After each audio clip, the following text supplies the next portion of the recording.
Hi everyone, number one Marmaduke fan here. We're looking at The Chair, issue 2, written and inked by Peter Simeti, cover and pencils by Kevin Christensen. I had a nice review for issue 1. I kind of reviewed it with another kind of film noirish style book. Uh, Number 2, this is really hitting some buttons. The Chair is about as dark as I'd like anything to be before it's too dark and too ugly a subject matter. But I think it also balances that, and the subject matter kind of needs to be dark for the whole point. So when I was reading this, I kept thinking of the famous "to be or not to be" soliloquy, where Hamlet is thinking of killing himself because he doesn't see a way forward. He wonders, well, if I die, perhaps I'll dream. But what if what if the dream is a nightmare? Is it nobler to stay alive and endure all the slings and arrows of outrageous fortune, or to end it? And Sullivan has a similar problem in the Warden issue, the Chair issue 2.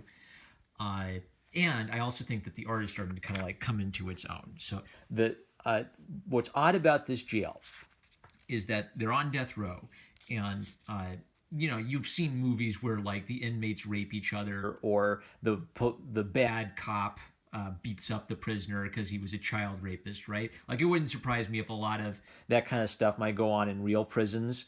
I think there's been a lot of reforms recently, but there's probably going to be some time when some guard loses his temper and cracks a guy over the head, right? Well, the death row here, there's something sort of perversely wrong about it. Like, it doesn't even seem real. Like, why are they using medieval methods of torture in what looks like a modern prison? And Sullivan has this really interesting character where he says he's innocent. He actually believes that child rapists and child murderers and serial killers actually do deserve to get killed the same way they killed their victims. But he's innocent, so he doesn't want to face that same consequence. He in the first issue, like, he had a friend who was kind of like a good guy.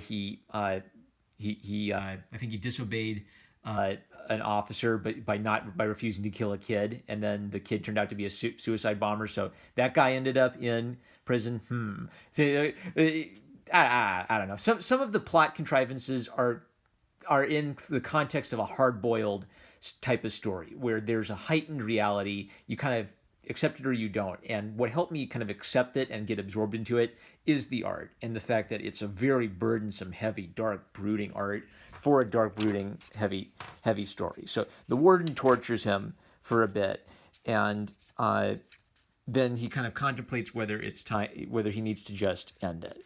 And good, like, expression of hopelessness combined with the subject matter.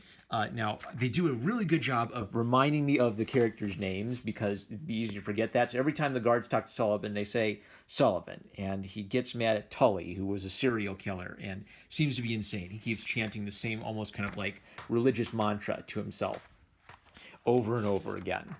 And I think he noticed that one of the child killers got like sliced into little pieces slowly. And the thing is, he's accused. He says he's innocent, but he's accused of murdering children. So he's really afraid of what's going to happen to him based on what he's seen happen to other people condemned to the same crime as him. And I think this might be him as a younger man thinking about how he would want to kill these people the same way they killed their victims.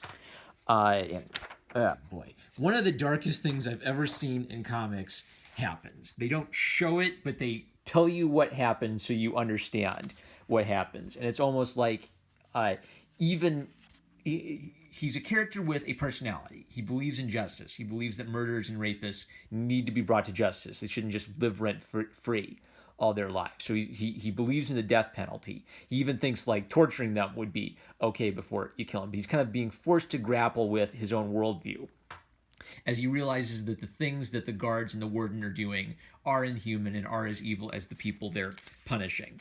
It's a pretty meaningful thing. Like, I like that he has a worldview. His worldview is being challenged, but it's not preachy. This isn't saying it's bad to punish criminals. The point is, you can become an evil, sadistic maniac in the name of punishing evil, sadistic maniacs, and that's very much the warden's problem.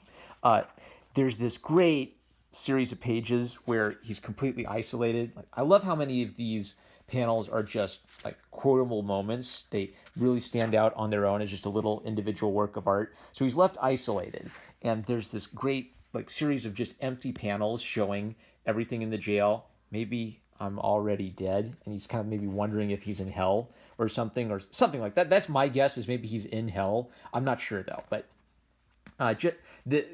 this is what comics is about: art being connected to a storytelling idea. He's isolated. They're punishing him with solitary confinement and silence when he's used to all of these crazy guys being around him, and one by one they've been shut up.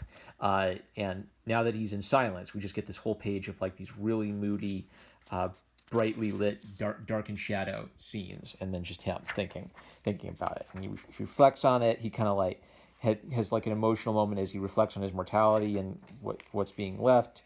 And then the warden comes back, and he's told that he is nearing his execution day. Then what's that going to mean? What's that going to mean for him, given what we know about the warden already? So, a hard M. This is not even for like teenagers. This is for like grown, mature adults who don't like enjoy graphic violence for the sake of graphic violence. You should have like you should be in a completely sane and well put together and optimistic place in your life before reading The Chair, because it is dark content. But I appreciate that while it showed some of the details of the violence and torture, it didn't this isn't torture porn. It's not saying, oh boy, you get to watch people being tortured. Isn't that great? The whole point is what are the upper limits that we can go to in punishing crime before we become like the same sort of satanic evil that we're seeking to bring justice to? And what does it mean to be like an innocent man? Like what protection should there be for innocent man? Like obviously there needed to be some due process for Sullivan. There needed to be like requirements of more streams of evidence before he got convicted to this fate. So,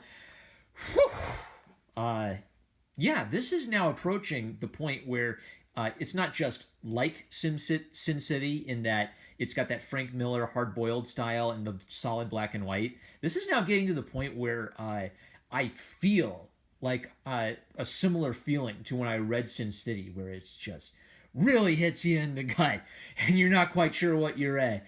Oh boy, get The Chair. Be ready for some dark content, but get The Chair.